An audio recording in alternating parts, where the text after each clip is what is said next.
Kwami uzwe umfokaNcumalo who's a mayoral candidate for eNewcastle futhi asiqale nje ngomuzwa wakho ngokuthi official you are a mayoral candidate. No vethu ngisho ukuthi nje nginomuzwa wentokozo kodwa manje ngibe ne great sense of understand ukuthi there's a responsibility that lies ahead.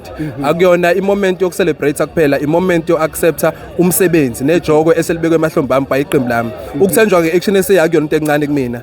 Ngoba uyawubona I leadership action ese across the country are credible people. So the fact that they have trusted me with this responsibility it means ukuthi kumele ngikithathe lo mthwalo ngigijime nawo ngenza iqiniseko sokuthi abantu base Newcastle bathola leadership abayideservayo. Abantu base Newcastle bathola leadership ene vision, abantu base Newcastle bathola leadership ezokwazi ukuthi fixe lo amasipala ibuyisele kulento kade iyona. Njengamanje Newcastle it's what you can call a ghost town. It's unrecognizable from thina sisakhula esiyazi into esiyazi iyona. Ama business are collapsing ArcelorMittal, abantu baluza imisebenzi, abantu abokufika have taken over the township economy. Abantu abenza ama business emalokishini abasenayo opportunity. So we need firm and strong leadership ezoqinisekisa ukuthi we build that municipality sibuyisele lapho it deserve ukuthi be khona. Ngokubuka kwakho lilimale kuphi idolobha konakele? Sometimes it's a problem of leadership, my brother, because you can pass the laws, but the political will mayingekho angeke uzukwazi. And it's always ishana lana indaba implementation. But also the big question of corruption has been an issue with local government in general, but more particularly kumasipala wethu. Ngoba yabona ileader imifocus kakhulu in izinto ze corruption, izinto zama projects yini, ugcina usuyilose vision developing umphakathi. You can only have one focus as a leader. If we are there to develop your people, awubi nasikhathi ezinye izinto. So I'm saying ukuthi ama priorities sometimes abuyashashana ku leadership eke saba nawo nje for a number of years. So we are here to bring that change. As the action say, we are here to change our fortunes, especially abantu abasha. We've been working on the ground helping abantu abasha with the skills learners license program esipusha njengamanje. We have 150 people, young people are enrolled in that program to skill them with skills so but what we are saying is that we have started with the actions already. Asilindanga amandla, but if we can get amandla we will be able to actually make the impact esifisa ukuthi senze kubantu base Newcastle.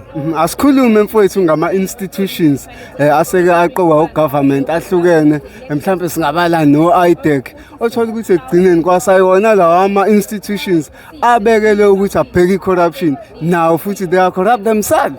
That's true. I think I structure and system yethu, but ngizozama ukuthi ngifocus kakhulu on the question of local government.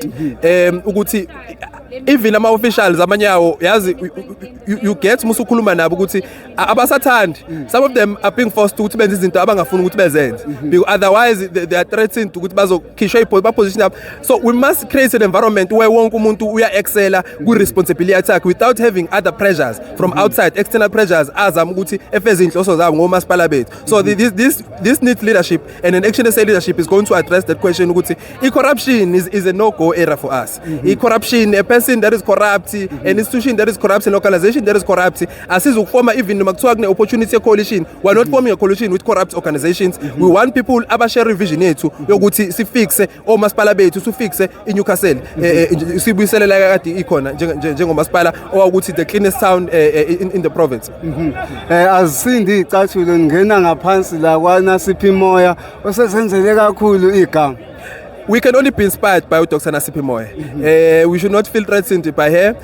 We must be inspired and encouraged ukuthi we can actually be like her. We can actually be Nasiphi Moya base indaweni zethu esiqhamuka kuzona. So we are inspired by umuntu onjengaye. Already umuntu ke a councillor and also a chief whip of council in the Newcastle municipality. So already umuntu usiqalile uhambo, there are certain things azenzayo vele ezi positive ezenza ukuthi umphakathi uyithembe action ese. Umphakathi Newcastle uyithembe action ese. And on the 4th of November we are going to demonstrate that by the results so athola and the support the people of Newcastle are going to give us. But singezigcine lapho ukuthi sithathe support yabo. We are going to implement izinto ezo-improve izimpilo zabo, and this is what we are here for. And abantu abanjengo Dr. Nasiphi they've inspired us ukuthi sikwazi ukuthi senze kanjalo.